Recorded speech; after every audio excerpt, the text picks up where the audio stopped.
우리 히브리서 13장 9249쪽에 보시면 교회 생활의 우월성이라고 나옵니다. 자, 이걸 12장의 내용하고 연결을 좀 시키기 위해서 9246쪽에 보시면 영존하는 나라, 앞부분에 있는 개념을 더 가져오면 진동할 수 없는 영존하는 나라. 자, 그러면 교회 생활의 우월성 앞에다가 한번 붙어볼까요? 진동하지 않는 영원한 나라인 교회, 그 교회 생활의 우월성. 뭐가 들어가는 거죠? 반드시 고난이 들어가는 것이고 절대로 고난이 나쁜 게 아니다. 반드시 있어야 좋은 것이다. 이게 12장의 요약입니다. 자, 그러면 13장 1절에서부터 17절에 보시면 사랑과 복종을 권고하는 내용이 나옵니다. 보겠습니다. 형제 사랑하기를 계속하고, 이게 율법의 계명이죠, 사실. 손님 대접하기를 잊지 말라. 이로써 부지 중에 천사들을 대접한 일이 있었느니라. 자기도 함께 갇힌 것 같이 갇힌 자를 생각하고 자기도 몸을 가졌은즉 학대받는 자를 생각하라. 이 자들은 이제 진노 현장에 있는 자가 아니라 그들을 받는 형제들에게 권하는 거겠죠. 그러면 같이 고난에 동참하는 거고, 단지 어려움에 처한 사람을 구제해 주는 정도가 아니라, 아까 제목이 뭐였습니까? 교회 생활이라고 했잖아요. 어디에, 어떤 교회요? 진동하지 않는 하늘에 있는 그 교회입니다. 그래서 몇 번 말씀드리지만 교회는 저는 오늘도 또 봤는데 그렇게 편한 데는 아니에요, 솔직히. 목사님들을 뵈서 좀 알아가기도 하고 좋지만, 글쎄요, 뭐 그렇게 편하다고 얘기할 수가 없습니다. 이 선이 이제 인간적인 것 때문에 흐려지고 그게 무너진다고 하면 훨씬 더 손해잖아요. 그래서 친해질수록 어떻게 보면 경계하는, 뭐 근간에 왜 며칠 사이에 그 뉴스 하나가 막 화제가 됐잖아요. 그 로마 교황이 반지에다 이렇게 막 다 빼고 사람 무한하게 만들고 하는 그런 것도 나오는데, 전 그걸 딱 보는 순간 온몸에 막 이렇게 떨림이 오더라고요. 야, 저거 우리들한테 경고 같아, 저거. 특히 교회 체제 개혁하는 우리한테 경고다. 진리가 없다고 하는 저기서도 저런 일 벌어지는데 그 좋은 진리 가지고 사람을 예를 들면 수단으로 쓰고 뭐 하고 한다? 막 스쳐가는데 진짜. 야, 그 교회에서는 여러분 그 정도로 반발이 생길 정도 여론이 오면, 그 과거에도 그런 사건이 있었지만 그 교리가 반할 때 그 생명도 막 앗아가고 했거든요. 지금 거의 여론이 뭐 반반이라는데, 어쨌든 뭐 그런 경우만 보더라도 큰 혁신적인 일들인데, 그 뭐 남의 어쨌든 뭐 그 소속된 사람들이 이러고, 이제 제가 볼 때는 하나님의 교회, 교회의 머리는 오직 예수 그리스도 한 분밖에 안 계시잖아요. 그 예수에 대한 진리를 명확하게 준, 또 깨닫게 하는, 이제 함께 하시고 또 가까이 계셔서 또 이렇게 자주 뵙는 목사님들 경우로 보면, 교회는 그렇게 내가 편해서 편한 그런 게 아니다는 생각을 또 하게 되고, 또 그런 엄격한 곳이기 때문에 더 말씀을 어떻게 대해야 되고 하는지도 또 자극도 되는 것 같아요. 자, 4절에 모든 사람은 혼인을 귀하게 여기고, 이게 여러분 지금 이 혼인이 왜 이게 문제가 되냐 하면 고린도서에도 나왔는데, 이제 곧 뭐가 시작이 되죠? 유대인들의 엄청난 환란이 시작되거든요. 그러니까 괜히 결혼했다. 뭐하러 결혼했지? 도망가 혼자 살기도 바쁜데, 그게 아니라는 거죠. 그럼 여기 이 혼인은 무슨 맥락 속에 있습니까? 진동하지 않는 나라, 하나님의 나라의 단위가 뭐가 되는 거죠? 혼인이 되는 거죠. 에덴 동산에 있었던 아담과 하와 사건을 염두에 둔다면은, 그리고 침소를 더럽히지 않게 하라. 이게 이제 중요한 가정교회. 가정교회가 아니라 무슨 교회겠죠? 이거는 부부교회. 에덴 동산에 있었던 아담과 하와의 그 교회의 그걸까지 그리스도와 교회 신부와의 관계인 거고요. 그 다음에 음행하는 자들과 간음하는 자들은 하나님이 심판하시리라. 이건 하나님 나라에 속할 수가 없는 거죠.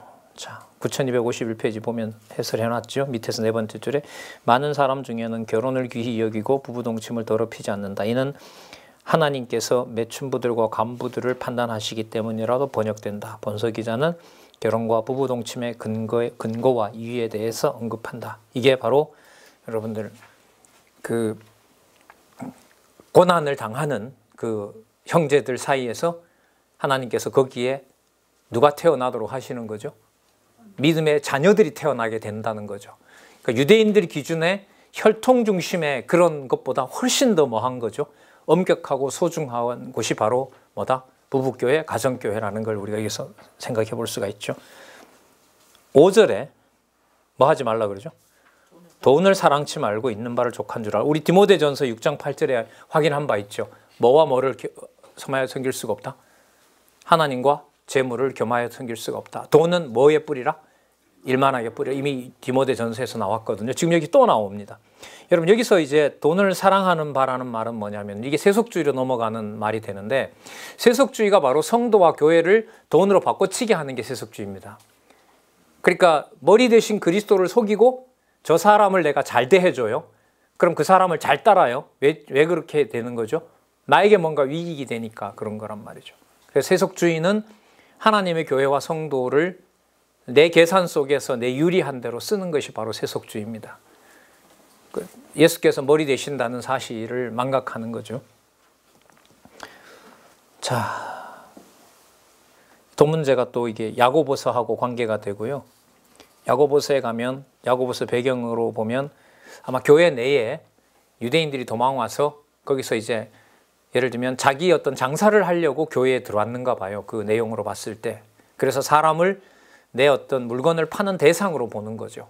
그게 이제 세속주의고 성도들을 자기 욕심대로 쓰는 이게 이제 넘어가면 나오는데요. 이게 또 돈 문제를 여기서 거론하고 있네요.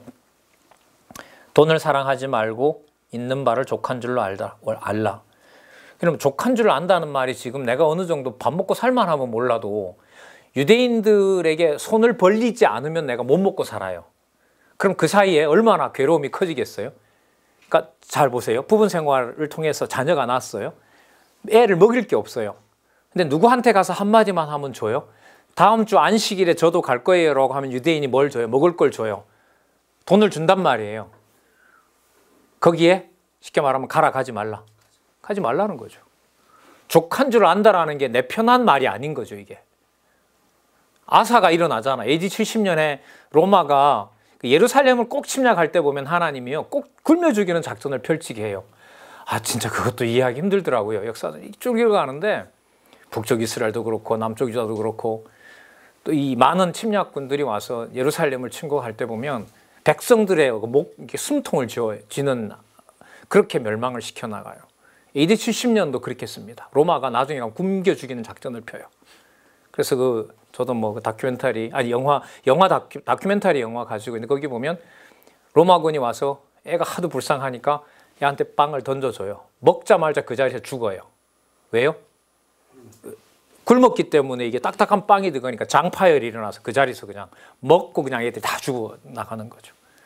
너무 굶었다가 먹으면 탈나는 것 그런 일들이 벌어지는데 야 저런 상황에서 하나님의 약속을 기억한다. 하나님의 살아계심을 얘기한다. 하나님의 성실하심과 자비하심을 얘기한다. 그래서 제가 작년 언젠가 설 때 고향에 가서 마침 그때 독립투사들 관련된 영화를 하더라고요. 이제 부친이랑 보다가 저 정도 고문하면 저 성경신학 버릴 것 같은데요. 제가 그랬어요. 저거 누가 견디냐고 그랬더니까 그 말은 잘하더구만. 하나님 하신다고. 사람이 못하지. 진짜 못할 것 같은데요. 그래 명령 못하죠. 못해요. 그러니까 여러분 이게 만약 사도 바울 글이라면 요만큼 얘기하면 딱 한마디 교훈 끝내도 되잖아요. 제가 견딘 것처럼 여러분들도 견디셔도 되죠. 이렇게 하면 되잖아요. 그렇게 못하게 하잖아요. 누구에 대한 이미지가 흐려질까 봐 그러죠. 믿음의 주가 흐려질까 봐 그러죠. 자, 그래서 여러분 이 말이 돈을 사랑하지 말고 있는 바를 족한 줄 이게 무슨 세상 욕심을 채우다가 돈 욕심 내지 말라 이런 차원이 아닙니다. 이게 이 맥락에서는 그가 친히 말씀하시기를 돈이 아니라 내가 과연 너희를 버리지 아니하고 과연 너희를 떠나지 아니하리라 하셨느니라. 그러니까 죽더라도 누구한테 오면 된다? 나한테 오면 된다 이거예요. 이게 하나님 하신 약속이거든요. 신명기 31장 6절 여기 찾아놨죠? 신명기 31장 6절에 나오는 말씀 근거로 드러났습니다. 또 하나 또 듭니다. 6절에 그러므로 우리가 담대히 가로되 주는 돈이 아니라 이렇게 된 거예요. 돈이 아니라 주가 나를 돕는 자신이 내가 무서워 아니하겠노라. 사람이 내게 어찌하리요. 그러니까 사람이 뭐밖에 할 게 없다. 죽이는 것밖에 뭐 할 게 더 있겠느냐 이건 거죠. 그럼 죽이면 누구한테 오라? 내가 무서워하지 아니하겠노라. 왜? 주가 나를 돕는 자니까. 주께로 가면 되는 거죠.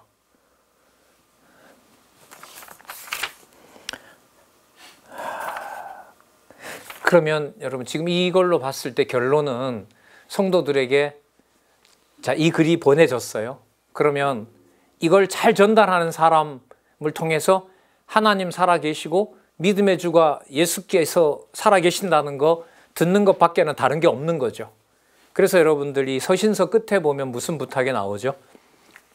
제가 보냈던 글들 꼭 읽어보고 가르치는 자들에게 꼭 안내를 받으십시오. 이렇게 얘기를 합니다. 이게 이제 여러분들 어떻게 목사님이 계신데 목회라 그래야 되냐? 엄격함인 거죠. 그 엄격한 가이드라인이 뭡니까?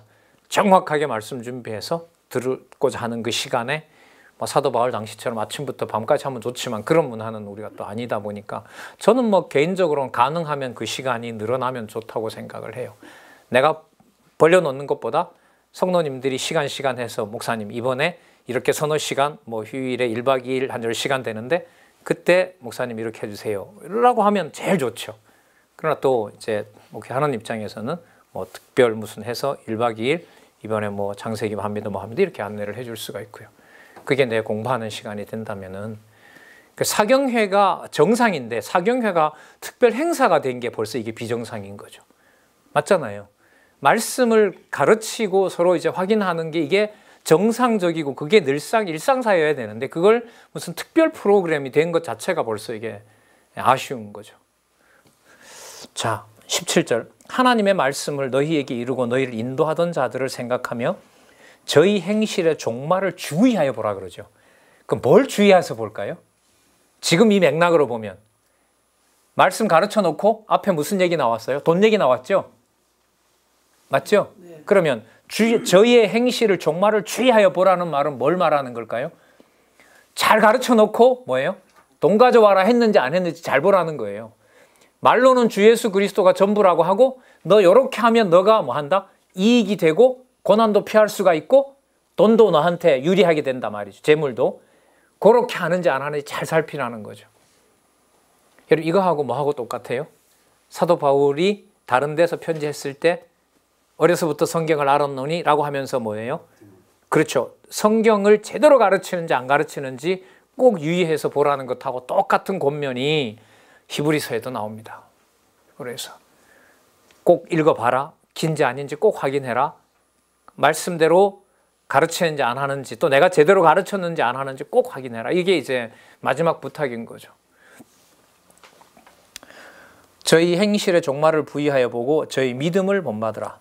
예수 그리스도는 어제나 오늘이나 영원토록 동일하시느니라. 눈에 안 보인다고 해서 그분이 살아계시지 않는 것이 아니다. 9절 여러 가지 다른 교훈에 끌리지 말라. 마음은 은혜로서 굳게 함이 아름답고 이게 아까 진동하지 않는 나라에 근거를 두기 때문에 그렇습니다. 자, 은혜로서 굳게 함이 아름답고 여러분 은혜가 어떨 땐 은혜인 건가요? 아니면 모두가 다 은혜인 건가요? 모두가 다. 그런 관점에서 봐야겠죠 이게. 네. 아름답고 식물로서 할 것이 아니니 식물로 말미암아 행한 자는 유익을 얻지 못하느니라. 여기에 왜 은혜와 식물을 얘기할까요? 식물을 구하러 갔다가 뭐 하는 일이 벌어져요? 은혜를 버리는 일. 그렇죠. 은혜를 버리는 일이 되는 거죠. 돈을 구하러 갔다가 그 자리가 뭘 하는? 그리스도의 주되심을 부인하는 자리가 되기 때문에 그걸 지금 경계하고 있는 겁니다. 투쟁이 맞죠? 10절 우리에게 제단이 있는데 그 위에 있는 제물은 장막에서 섬기는 자들이 이 제단에서 먹을 권한이 없나니 이는 죄를 위한 짐승의 피는 대제사장이 가지고 성소에 들어가되 그 육체는 영문 밖에서 뭐한다? 불사른다는 거죠. 여러분 이게 무슨 말씀이죠?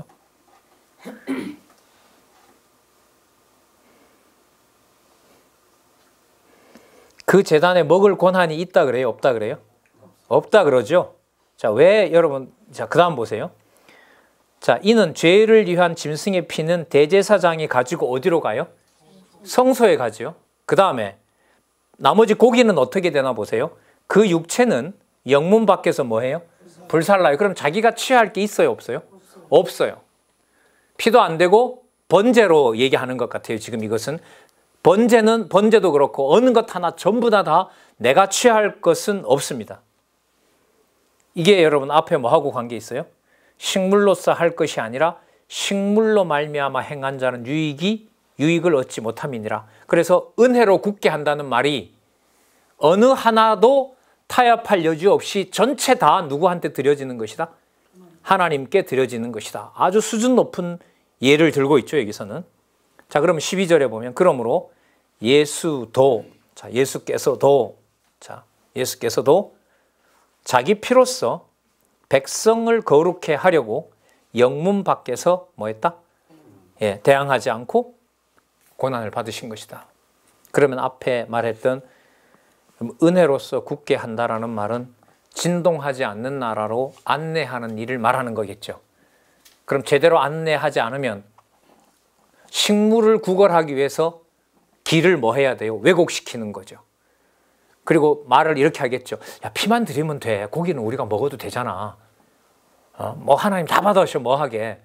그러니까 뭐 해도 되는 거예요? 예수로 고백했으니까 이번 주는 우리가 너무 힘드니까 어디에 가서 유대인들한테 가서 우리도 모세법을 지킨다고 하고 뭐 하고 오자? 먹을 거 가져오자. 그게 아니라는 거예요.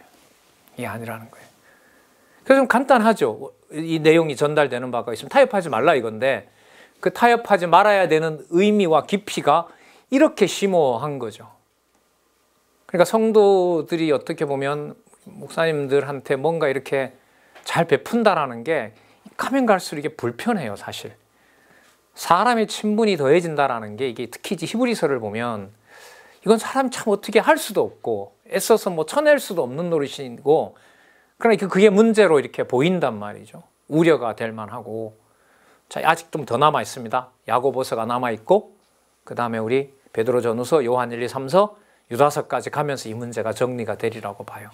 진짜 이런 영적인 어떤 민감함 이런 것은 차라리 성경을 안 보면 그냥 무던하게 갈 수 있는 건데 봐서 오히려 이제 문제가 되는 이제 그런 지경입니다. 그 13장 이 히브리서 마지막 성도 생활의 우월성, 복음 신앙이 우월하면 그래도 뭔가 내가 든든히 견딜 여지가 좀 열려져야 되는데 보면 볼수록 어때요?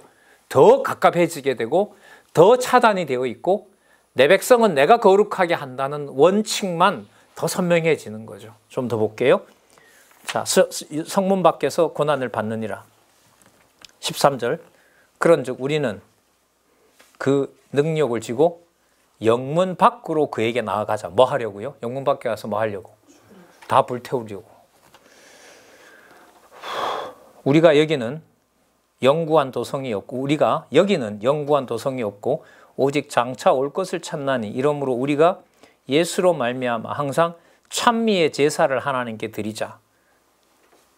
여기에는 없다는 말은 어디에 있다는 거죠? 장차 올 것이라고 하잖아요. 그럼 창세전에 있던 거 아니에요? 그거는 여기서 드리는 어디에 갔을 때, 영문 밖에 갔을 때 드러나는 겁니다. 이러므로 우리가 예수로 말미암아 항상 찬미의 제사를 하나님께 드리자. 이는 그 이름을 증거하는 입술의 열매니라. 예수 그리스도가 오직 선을 행함과 서로 나눠주기를 잊지 말라. 이 같은 제사는 하나님이 기뻐하시느니라. 너희를 인도하는 자들에게 순종하고 복종하라. 여러분 이 부분을 이 마지막에 결론을 내리는데 예수께 복종하라가 아니라 사람에게 복종하는 말로 오해가 될까 봐 이 문장을 이 저자가 문법을 확인해 놨어요. 한번 요거는 좀 보고 넘어갈게요. 여기 봐라 하라고 하지 않았느냐. 이게 뭔지를 원문을 사본을 확인을 했는데요. 자, 어디를 보시냐면 9257페이지. 자, 순종하고라는 말이 명령형 수동태 동사로서 설득되어 또는 신뢰하라, 확신하라 등의 뜻이고 복종하라는 말은 후페이케테라고 하는데 이는 굴복하라, 복종하라, 양도하라는 뜻이다. 따라서 본문은 너희를 지도하는 자들에게 뭐 하라 그러죠? 설득당해 복종하라. 그러니까 뭐 하는 거죠? 무조건 복종한 게 아니라 설득을 당한다는 말은 뭘 잘 들어야 되겠어요? 제대로 말씀을 인도하고 안 하는지를 잘 듣고 그걸 보고 그게 진리가 맞다면 거기에 뭐 한다는 거죠? 같이 합력하고 따라가게 된다는 뜻이죠. 자, 그래서 본서 기자는 교회에서 앞서가며 인도하는 지도자들에게 무조건 복종하라는 것이 아니라 지도하는 자들의 가르침에 설득되어 확신을 가지고 복종하라는 것이다. 설득 안 되고 성경적이 아니면 그거는 함께 할 수가 없는 거죠. 다시 말하면 지도자들의 권위에 무조건 복종하는 것이 아니라 그들이 가르치는 말씀을 듣고 이해할 뿐 아니라 설득을 당한 그 진리의 말씀에 복종하라는 것이다라고 이 부분을 짚고 넘어가죠. 자, 지금까지 맥락에서 보면 검토할 만한 구절입니다. 13장 17절 너희를 인도하는 자들에게 순종하고 복종하라. 명령형 수동태로 되어 있습니다. 제가 찾아봤어요. 명령형인데 그게 수동태로 되어지게 되는 거지 그거에 무조건 쫓아가는 것은 아니다라고 얘기를 합니다. 저희는 너희 영혼을 위하여 경성하기를 깨어 지키기를 이 말이죠. 경성하기를 자기가 회개할 자인 것 같이 하느니라. 그 사실 회개한다라는 말이요. 이게 로고스의 어원입니다. 말씀을 전달하다 이런 말입니다. 말씀을 전달하다. 그러니까 복음을 전도하는 자가 당연히 뭐 해야겠어요? 우리를 깨우치는데 누구 말로 깨우치면 안 돼요? 자기 말로 깨우치면 안 되잖아요. 맞죠? 그야말로 뭘 깨닫게 해주는 것이 전부예요. 말씀을 깨닫게 해주는 게 전부인 거죠. 그래서 이 부분이 마치 이렇게 성도들을 지도해야 된다 이런 말씀으로 오해가 되면 안 됩니다. 이게. 자, 경성하기를 이 말을 다르게 풀면은요. 깨어 지키기를 자, 자기가 사실을 진술한 것처럼 해야 된다.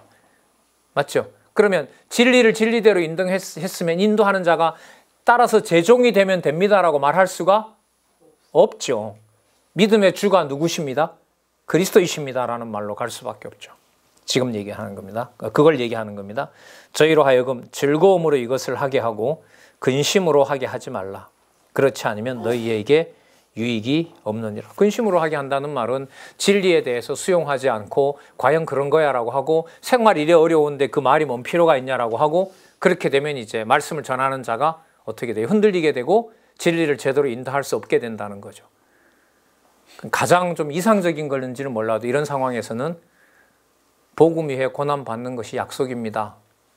그러면 이제 목사님 고난 위에 목숨 받는 시간이 우리 가족에게도 다가옵니다. 자, 좀 더 나가면 천국 가서 뵙겠습니다. 저희들은 유대인이 주는 음식 먹지 않고 가야겠습니다. 라고 한다면 근심하는 것이 아니라 인간적으로 보면 그 지도자가 고민하겠죠. 그러나 멀어보면 하나님의 정하신 길과 그리스도가 교회의 머리 되신 것으로 보면 그보다가 귀한 것이 없는 상황이 되겠죠. 이게 여러분 이제 요한 1, 2, 3서에 가면 문도 열어주지 말라 그러고 말씀을 받지 못할 자에 대해서는 악수도 하지 말라 그러고 그러나 요한 2서 3서에 가면 형제라고 한다면 편지로 성경을 써서 보내는 것보다 빨리 가서 얼굴을 보기를 원한다는 이런 말씀이 나오는 거죠. 그래서 성경에서 말하는 코이노니아는요. 코이노니아 문화는 이건 우리가 조장하는 게 아닙니다. 우리 액션이 아니에요. 그보다 훨씬 더 깊은 의미를 가지고 있어요. 그래서 요한 2서 3서에 가면 쓰는 것보다 대면하기를 원한다라는 말까지 나옵니다. 쓰는 것보다 대면하기를 원한다. 그 말은 뭐냐면 우리가 일반적으로 말하는 공부를 해서 서로 진리 안에서 소통하는 것 이상으로 서로 뭘 얘기를 하고 있어요? 교제가 성부, 성자, 성령 하나님이 너희와 함께 있을지어다라는 고린도후서 13장 13절 있잖아요. 그 축도의 내용이 그걸로 끝나는 것이 아니라 어디에서도요? 지상에 있는 교인들이 누리되 여기서 누리는 거지만 히브리서에 오늘 우리 확인한 내용으로 보면 어디에 속한 거예요? 하늘에 속한 그리스도의 총회입니다. 근데 이렇게 딱 보면 총회 개념이 우리한테는 너무너무 부정적인 거죠. 그래서 지금 기지협에 우리 여기 총회장 사회 담당하시는 장로님도 계시지만 기지협의 첫 번째 총회 모임은 10월 달에 저희들도 이제 바꿨는데 10월 달 총회 모임 딱 하나입니다. 1년 동안 진리와 관련된 문제가 있었는지 없었는지 보고해 주시기 바랍니다. 이게 첫 번째입니다. 그러니까 총회가 모여서 예루살렘 총회가 왜 모였었죠? 사도 바울이 가르친 것이 진리가 맞느냐 아니냐. 저가 틀림없이 예수님의 제자들로 같이 부름을 안 받았는데 자칭 자기는 그리스도를 만났다는 사도라고 하니 근데 왜 저렇게 유대인들로부터 미움을 받는 거냐? 그러면 총회에 와서 당신이 전한 바가 뭔지 우리한테 진리 보고를 해라. 그럼 우리가 형제인지 아닌지 우리가 알고 싶다. 근데 여러분 이제 우리 총회는 너무너무 잘못된 길로 더 가고 있는 거죠. 이번에는 신문도 써서 막 정치인들하고 막 과거부터 얼마나 야합을 많이 했습니까? 교회가 갈 길이 저는 그 길은 아니라고 봅니다. 네. 자, 근데 요한계시록에 가면 뭐가 붙어 있어요? 짐승 권세와 음녀 권세가 뭐 합니까? 종교와 권력이 붙어서 하나님의 교회를 핍박하게 되는 것 또한 약속되어 있는 하나님의 섭리 과정에 있습니다. 교회 승리로 가기 위해서. 진짜 이래저래 성경신학 아니면 뭐 제가 이렇게 여기에 몸담고 있어서 이게 아니라 진짜 이거 아니면 방법이 없다. 못 산다. 이 말씀밖에 드릴 게 없네요. 자, 볼게요. 자, 마지막 안부를 한번 보겠습니다. 13장 18절.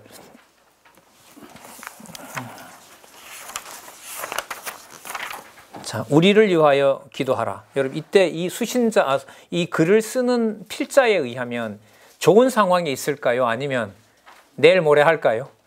내일 모레 합니다. 언제 어떻게. 그러니까 치욕을 담당하고 있는 거잖아요.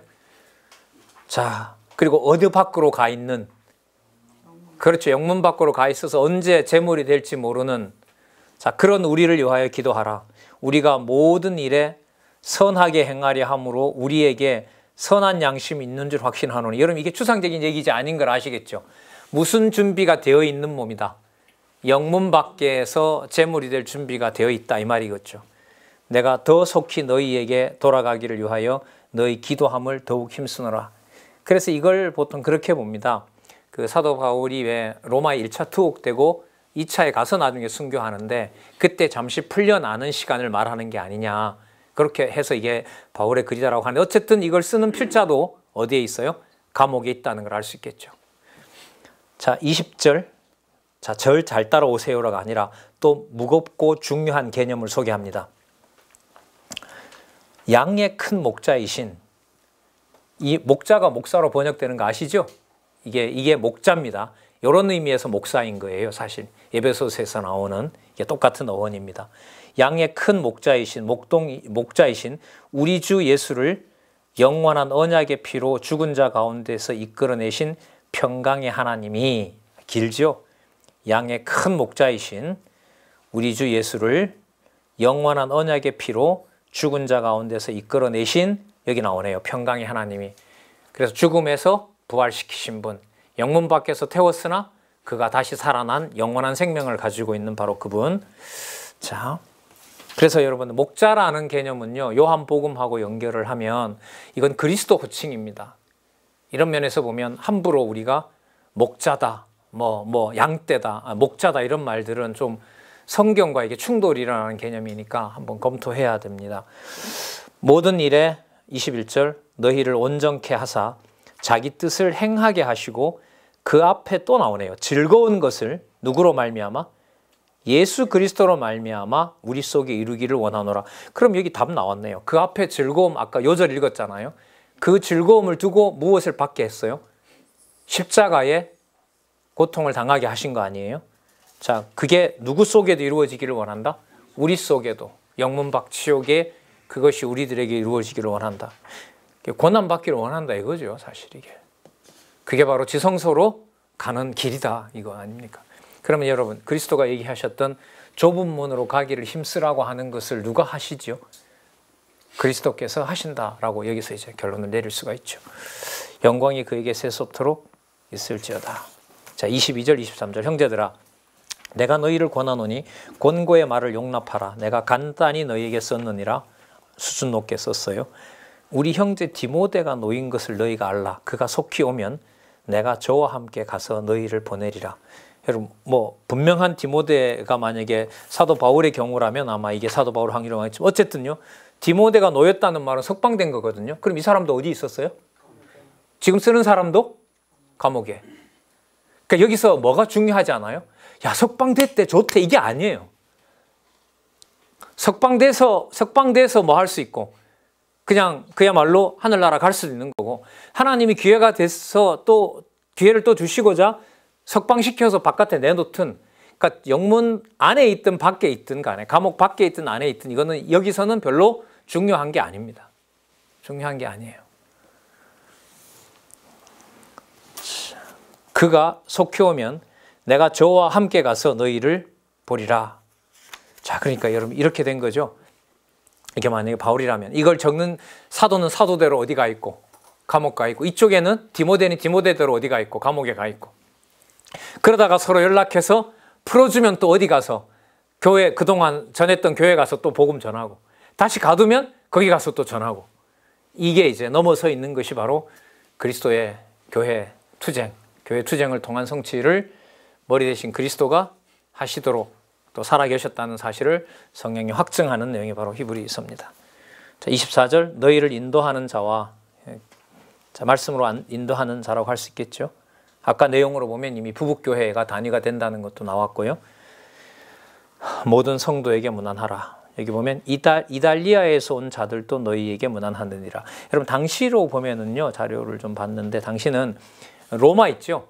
로마를 뺀 나머지 모든 데를 이탈리아라고 부른다고 합니다. 그러니까 이 글을 쓰는 데가 어떻게 보면 로마가 아니겠느냐, 이런 것도 하죠. 아까 또 갇혔다라고 하니까 어쨌든 용어는 그렇게 정리를 하시면 될 것 같습니다. 그러니까 그 이태리 반도 전체에서 뭐가 온 거예요? 하나님의 성도들이 온 거죠. 자, 이탈리아에서 온 자들도 너희에게, 그러니까 유대인들을 위로하고 있는 거죠.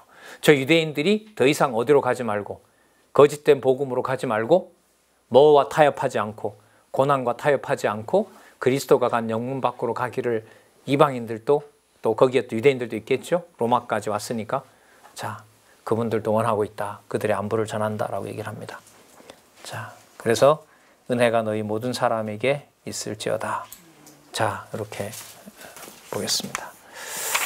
자, 여러분 여기에서 좀 더 보도록 할게요. 이제 야고보서로 넘어가는데요. 야고보서의 제목이 9268페이지에 보면 무슨 행위를 배격하는 거죠? 세속적 행위를 배격하는 건데, 우리 요절을 하나 찾아볼게요. 야고보서 1장 27절입니다. 야고보서 1장 27절. 우리가 50분에 시작했죠. 네. 1장 27절. 우리 같이 한번 읽어볼까요? 시작. 하나님 아버지 앞에 정결하고 더러움이 없는 경건은 고아와 과부를 그 환난 중에 돌아보고 또 자기를 지켜 세속에 물들지 아니하는 이것이니라. 그래서 세속주의 배격 이렇게 나오죠. 세속주의 배격 맞습니다. 세속주의 배격 요절이 27절에 나옵니다. 하나님 아버지 앞에서 정결하고 더러움이 없는 경건은 뭐로 드러나게 되느냐? 고아와 과부를 환난 중에서 돌아보고 자기를 지켜 세속에 물들지 아니하는 것이라. 여러분, 내가 모아놓은 재산 가지고 고아와 과부 주면 내 재산 뭐 합니까? 손해 나잖아요. 세상의 기준으로 계산으로 보면. 그러나 그렇지 않다는 거죠. 그럼 여러분 이거하고 히브리서 후반부에 나오는 것하고 관계가 될까요? 안 될까요? 직결되죠. 직결됩니다. 말씀을 함께 하는 자들이 진동하지 않는 나라를 받았기 때문에, 그 진동하지 않는 나라는 예수님의 말씀처럼 하늘의 보화가 감추어진 걸 알면 밭 전체를 팔아서 거기에 뭐 하는 겁니까? 올인하는 거 아니겠습니까? 그런 것처럼 하나님의 교회가 진동하지 않는다는 사실을 알게 되면 거기에 속한, 내가 볼 때 내 재산이 축나는 고아와 과부지만 뭐 할 수밖에 없어요? 하늘에 누리는 영광을 그들과 더불어, 내가 낳은 자식도 아니고 내가 낳은 고아도 아니지만은 또 내 부인도 아니지만은 그 여자 또 그 자녀를 뭐 할 수 있게 챙기도록 하는 것이 바로 세속주의입니다. 세속주의를 배격하는 내용이라고 보시면 됩니다. 그러니까 딱 답이 나오죠. 내 계산으로 살지 않게 하는 거구나. 뭐와 관련해서? 교회와 성도에 관해서. 바로 이게 여기서 나타난 요절이 되는 겁니다. 자, 그러면 야고보서 좀 더 보도록 하겠습니다.